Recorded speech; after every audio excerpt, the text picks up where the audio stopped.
everyone, my name is Sarah and today I'm going to share with you my October reading wrap-up. October was such a hectic month for me. I feel like I was working non-stop. Even though I finished uni for the year, I was still working like 6 or 7 days each week. I was trying to read, I was trying to make videos, I was trying to do some Halloween stuff and watch some spooky movies in that mix too. I was trying to write. I did end up writing 20k last month, so I was super proud of that. But then I realized NaNoWriMo was happening next month, which is now this month, and then I started freaking out and everything was happening in October. So even though it was like a below average reading month for me, I'm not that sad about that because I feel like I did so much during October. I really needed to slow my pace down. Even though I'm like way behind on my Goodreads goal, I'm trying to forget about that and just slow down and enjoy the books I'm currently reading. So what I mean by below average, I did end up reading 9 books last month, which is less than my usual like 12, 15 books. Some of them I liked, some of them I disliked. I was trying to read mainly spooky books last month. If you can remember my Spooktober TBR, I didn't get through all of those books. You'll see which ones I did read. But I find that like spooky books are usually slow pace and that takes me ages to get through them because they're trying to like set up atmosphere and mystery and stuff, and I was just like, meh, just kill off some people. I just want something to happen. So I think that may put me in like a tiny reading slump. I'm not too sure. I just didn't really enjoy the books I was reading sometimes and I didn't get through as many of them. But without further ado, here are the books I read during October. The first book I read was Broken Things by Lauren Oliver, which was a spooky Halloween read that was not scary and I struggled to get through it. This book is about a group of girls who were obsessed with this particular novel and they wrote like a fanfic of like what happens after.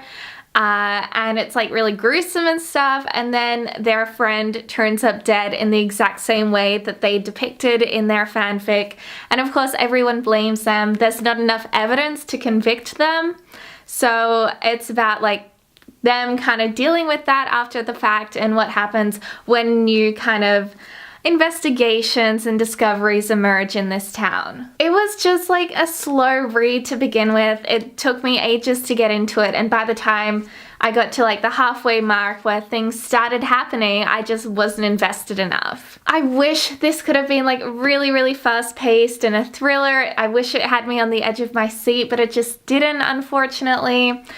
It just was not for me. On the flip side, I did read a really creepy, fast-paced novel that I wanted to read during October.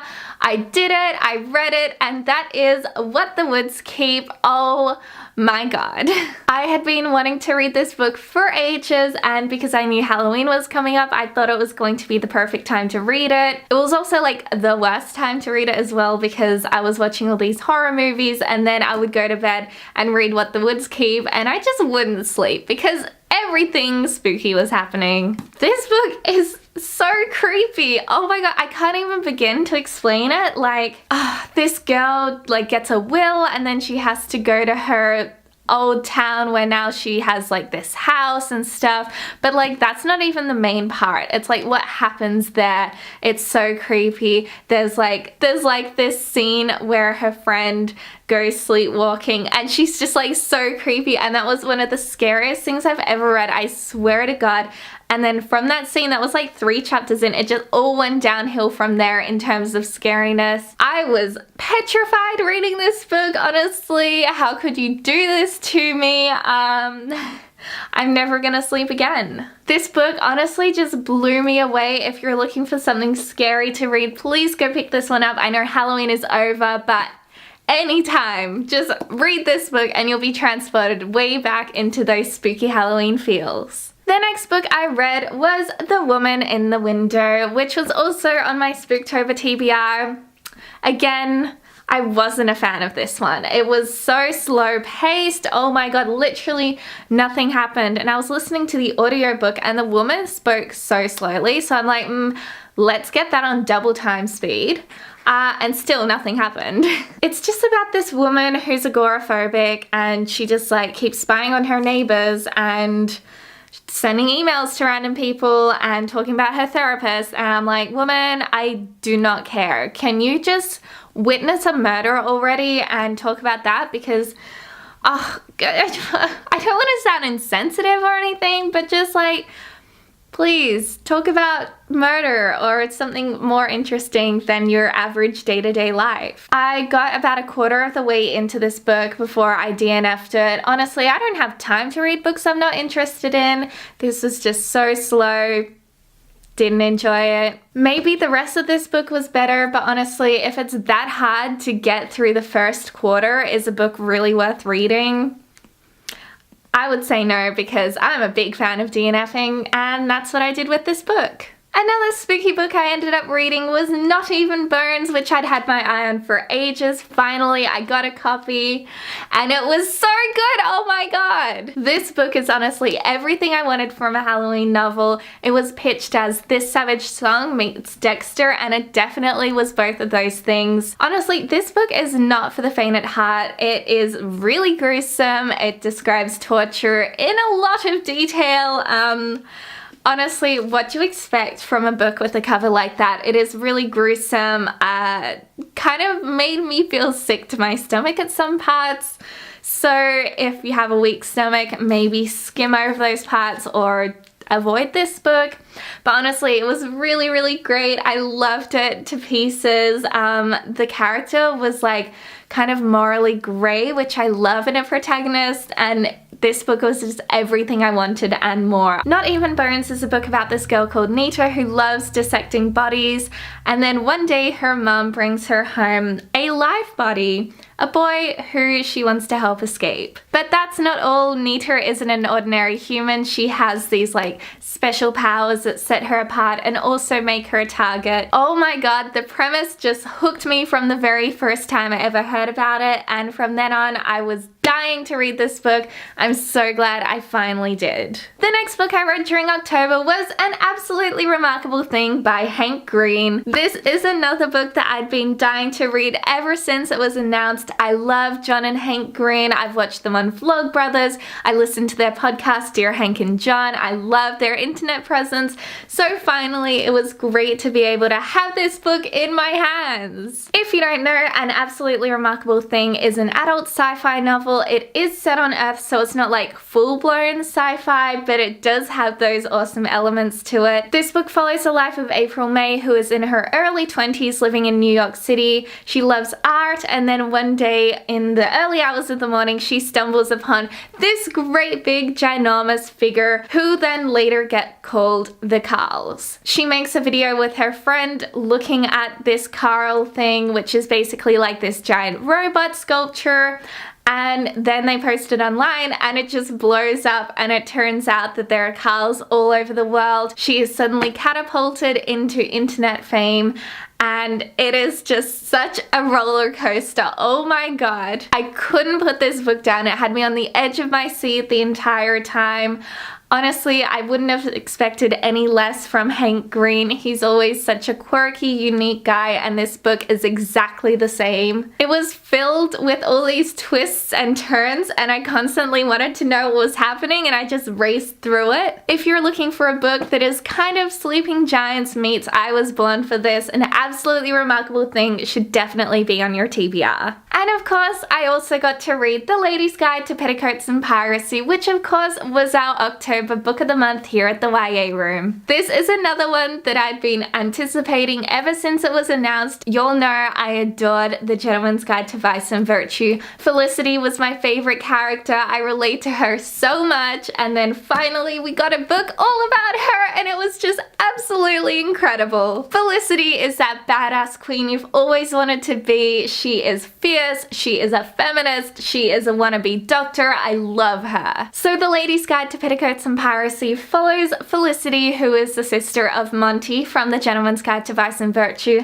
follows her life as an aspiring doctor in a world that doesn't respect women. It's set in the 1800s and it shows the hardships of being a woman back there, especially someone like Felicity, who's really opinionated and determined and doesn't see why anyone should stop her from pursuing her dreams of being a doctor. But it's not just about Felicity wanting to be a doctor, it is also about pirates and going on adventures and queer girls, and also maybe it has a fantastical twist. You'll have to wait and see. This book was just so much fun. I had the biggest smile on my face the entire time while reading it. Mackenzie Lee has done it again, presenting yet another phenomenal book that I will go back and reread countless times. I actually read this book twice during the month of October because it was that great, and I'm so looking forward to Mackenzie's next book. The final physical book I read during October was This Savage Song by Victoria Schwab, which was, of course, a reread. Yes, I know, I've read it again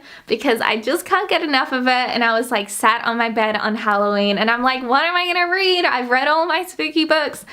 There's always time to reread This Savage Song. If you don't know, this is my favorite Victoria Schwab book. It is the first one I ever read as well, so it has such a special place in my heart. It is about monsters who want to be humans and humans that act like monsters, and it is so great. If my constant screaming over the last 2 years hasn't convinced you to pick up this book, I don't know what will. It's just such a great novel. Even though the spooky season is over, you always need some Victoria Schwab in my life. She is my queen. She is my one true love. This book is just amazing. And on to the audiobooks I listened to this month. The first one, of course, is Darius the Great is Not Okay. I have been excited to read this book ever since I heard it has depression representation. You'll know I love seeing mental illness rep in YA, so this was another phenomenal read. Darius the Great is Not Okay is about this teen boy named Darius who has lived in America his whole life, and then one day his family and him